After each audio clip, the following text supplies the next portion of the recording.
6월 첫째 주 주간 증시 일정입니다. 예상대로 바이든 대통령과 메카시 공화당 하원의장이 부채 한도 협상이 최종 합의가 되었습니다. 31일 표결을 앞두고 공화당 내에 이 구급파 의원들이 반대할 수 있다라는 이야기가 나오고 있지만은 사실 합의가 될 가능성이 매우 높고요. 사실 부채 한도 협상은 예상된 내용이었다라고 보면 되는데 우리가 걱정했던 거, 특히 한국으로서 걱정했던 게 뭡니까, 여러분들? 바로 미국 인플레이션 감축법에 대한 이런 이 내용이 바뀔 수 있지 않을까. 지금 이런 부채 한도 같은 경우에는 의무 지출이 있고 그리고 재량 지출이 있습니다. 재량 지출 같은 경우에는 국방이라든가 이런 것들이 재량 지출인데, 만약에 인플레 감축법이 재량 지출로 이게 되면은 조금 조정이 나올 수 있다. 그럼 우리가 받을 수 있는 이 인센티브들이 떨어질 수 있다라는 우려가 나왔는데, 다행스럽게 인플레 감축법은 의무 지출로 넘어갔고요. 그렇기 때문에 아무런 이제 리스크들이 사라졌다. K 배터리가 조금 더 힘을 받을 가능성이 높아졌다라고 보면 될 것 같습니다. 자, 그렇기 때문에 이 단기적인 악재는 넘어갔고 예상되었으니까 이제 새롭게 시장이 주목하는 거는 6월달 이제 FMC 회의겠죠. 다만 이 FMC를 앞두고 발표했던 이 개인 소비 지출이 시장 전망치를 웃돌았습니다. 이것 때문에 지금 이 클리펀드 연총재가 바로 연준이 해야 할 일이 더 많다는 걸 보여주고 있다. 여전히 여러 가지의 이런 선택지가 남아 있다. 패드워치의 이런 6월달 기준금리 인상안도 기준금리 인상이 64%로 튀어버렸습니다. 네. 그렇기 때문에 굉장히 좋은 이슈 뒤에 바로 좀 악재들이 남아왔다. 이런 것도 조금 아쉽죠. 네, 잘 합의를 되었는데 이 개인 소비 지출이 너무 높게 나왔기 때문에 과연 6월달에 파월 연준의장이 어떤 선택을 할 건지. 우선은 파월 연준의장은 지난주 발언을 통해서 금리 동결 가능성을 굉장히 시사를 했죠. 일단은 미국 중소형 은행주들이 굉장히 높은 리스크를 가지고 있기 때문에 어느 정도의 동결을 시사했는데, 그 이후부터 연준 인사들의 너무 매파적인 발언이 나오고 이번에 PC까지 높아져 버리니까 이 패드워치가 튀어버렸어요. 지금 인상 확률이 튀어버렸기 때문에 또다시 6월달 FMC 첫 주까지는 시장이 흔들릴 수 있다. 그래서 오늘이 좀 중요했는데 오늘 쉬어버려서 굉장히 좀 아쉽다는 내용을 계속적으로 말씀을 드리고 싶습니다. 지금 IMF 총재도 연준이 금리 추가 인상한 뒤에 한동안 높은 수준의 금리를 유지해야 된다. 그러니까 지금 인플레이션을 잡아야 된다고 얘기하고 있는 거예요. 이런 연준 인사들도 그렇고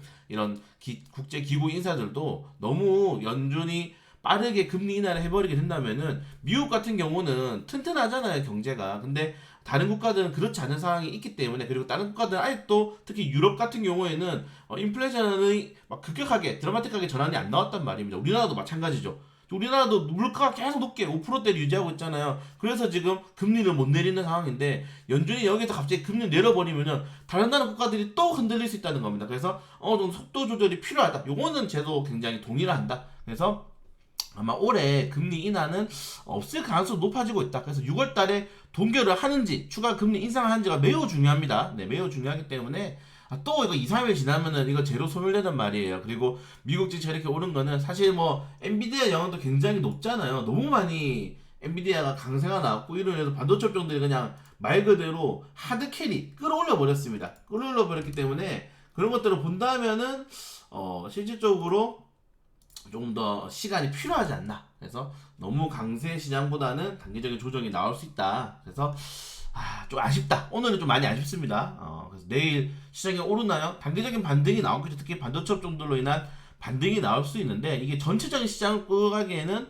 조금 애매해질 수가 있다. 네, 이 정도까지 말씀을 드리고 싶고요. 이창용 한국은행 총리도 이번 주 한국은행의 금융통화위원회에서 얘기했죠. 우리도 호주처럼 잠시 금리 인하를 중단했다가 다시 올릴 수 있다. 너무 못 올릴 거라 생각하면 안 된다. 말씀을 하셨는데, 일단은 충분히 타당한 말이다. 그래서 아직까지는 금리에 대한 이런 관심도가 여전히 시장에서는 좀 변동성으로 남아 있다라고 말씀을 드리고 싶습니다. 그리고 이번 주 굉장히 양극화가 심했는데, 사실 반도체 업종들이 워낙 강세가 나온 것도 있었죠. 나온 것도 있었고, 그리고 개별 이슈들이 좀 많이 올랐습니다. 우크라이나 재건 이슈들이 좀 가장 강세가 났고, 이거 6월달 말에 재건 회의 하거든요. 20 며칠 날 재건 회의를 하기 때문에 그때까지 계속적인 재료가 나올 수 있어요. 다만 러시아가 이번에 흑해 공보율 협정을 아마 7월 달에는 중단할 가능성이 매우 크다라고 시사를 했기 때문에 이런 것들에 대한 변동성도 있을 수 있다는 점 좀 확인을 해보시면 될 것 같습니다. 네, 이 정도 빨리 좀 넘어갈게요. 똑같은 내용들이 반복되고 있으니까. 그래서 개별적으로 상승 종목도 보시면은 여러 가지 재건 관련 테마도 많이 올랐고, 엔비디아 관련된 수혜주도 많이 올랐고, 그리고 사료 비료 관련 테마주도 많이 오른 모습들을 보여주고 있습니다. 그래서 본다면은 이제 다음 주 중요한 거는 역시나 이 연준의 지속적인 인사들의 발언들이 좀 가장 중요하게 나올 수 있겠죠. 그리고 MSCI 이거는 이제 끝났고, 안타깝게 이제 에코프로가 좀 떨어졌는데, 그래서 에코프로의 방향성도 확실하지 않다. 계속 확실하지 않다는 말만 계속 하네요. 네. 그리고 6월 1일에는 이제 민간 고용 동향 조사가 나오고 있다. 이 정도까지 좀 보시면 될 것 같아요. 그래서 6월 달에 이제 FOMC 회의 전까지 둘째 주라고 보면 될 것 같습니다. 둘째 주 전까지는 조금 더 흔들릴 수 있는 시장이 나올 수 있는데, 그래도 다행스러운 거는 우리 뭐겠습니까? 네, 반도체 업종들의 강세가 이어질 가능성이 매우 높다는 거잖아요. 그래서 이번 주 엔비디아의 상승폭이 정말 어마어마하게 나왔기 때문에 추가적인 탄력이 나올 수 있다는 점, 주간 동안 24% 올랐어요. 네, 나올 수 있다는 점, 테슬라도 강세가 나오고 있죠. 빅테크 업종들이 강세가 나오고 있는데, 미국도 마찬가지로 쏠림 현상이 심합니다. 빅테크 업종들은 많이 올라가지만은 금융이라던가 제약 업종들, 그리고 이런 건설 이런 물류 업종들 다 부진한 모습을 보이고 있기 때문에, 소매 업종들도 부진하죠.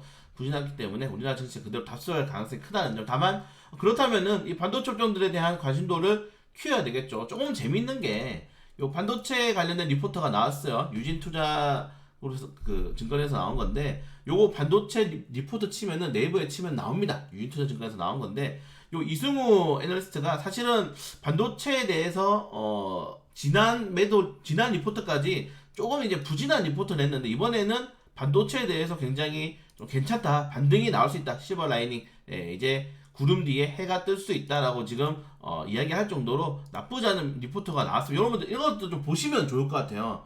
그래서 이 네이버 검색창에 매도 리포트, 그 유진투자증권 반도체 리포트 치면 나오기 때문에 이 관련된 내용도 보시면 좋을 것 같습니다. 그래서 하반기부터, 그리고 하반기는 아니고 사실은 이제 내년 2025년도까지는 이런 영업이익률이 굉장히 크게 상승하는 것들을 예상하고 있기 때문에, 지금 보시는 것처럼 영업이익률 굉장히 높아지죠. 그런 것들을 여러분 본다면은 반도체 업종들에 대한 전망도 나쁘지 않다. 이런 매수 리포트들이 나오는 것들이 시장에서는 좀 긍정적인 내용이고, 특히 매도 리포트를 냈던 작년에는 이 삼성전자 목표가 하향 리포트를 내기도 했던 애널리스트가 이제는 그런 입장을 바꿀 정도의 증시에 영향을 좀 미칠 수 있는 내용이기 때문에 여러분들이 꼭 확인을 해보시면 좋을 것 같습니다. 특히 반도체 업종들 보여 계신 분들은 저 리포트 보시면 좋을 것 같아요. 그래서 FOMC 예전까지 2주차까지는 흔들릴 수 있다. 그리고 개별 장세가 이어질 가능성이 크다. 그래서 내일 만약에 장 초반에 반도체 업종들이 얼마나 크게 탄력이 나오는지를 봐야 될 것 같고, 만약에 장 초반에 반도체 업종들이 탄력이 나오지 않는다, 이제 금리에 대한 또 이 영향을 좀 사람들이 본다. 그래서 이걸 보시면 될 것 같아요. 엔비디아와 부채 협상에 대해서 사람들의 관심이, 매수 심리가 높아질 것인지, 왜냐면 환율이 조정 나올 가능성이 매우 크기 때문에. 그리고 아니다, 이번에 생각해보니까 6월달에 만약 금리 인상하면 어떡하냐, 이제 패드워치가 60% 높아졌는데 이때까지 이익된 종목들, 특히 외국인 투자들이 삼성전자를 포함해서 우리나라 증시에 거의 10조 원 넘는 규모가 순매수가 들어왔기 때문에 이 매도 모양이 나올 수 있다. 이런 것들을 좀 판단하시는 분들은 또 매도 버튼을 누를 수 있겠죠. 그래서 매수 버튼을 누를 수 있는 재료들, 매도 버튼을 누를 수 있는 재료들이 많이 나오기 때문에 다음 주까지는 개별 장세 이어질 수 있고, 이제 연준의 6월달 금리 동결이 나오면 시장에서는 굉장히 큰 호재로 인해서 반등이 나올 수 있다. 다만 금리 인상을 해버리게 되면은 또 이제 계산이 엇갈리거든요. 그래서 어차피 한 주밖에 안 남았으니까 이번 주까지, 어제 사거래일이잖아요. 사거래일이고 휴장도 많기 때문에 조금 이제 보수적으로 하고, 다음 주에 FOMC 결과 본 다음부터는 이때가 떨어져서 종목에 대한 추매, 그리고 새로운 종목들에 대한 포트폴리오 비중 늘리는 것들을 적극적으로 진행해 볼 수 있도록 하겠습니다. 네, 남은 시간 연휴 잘 보내시고, 큰일 없으면 저는 내일 장전 시청으로 찾아뵙도록 하겠습니다.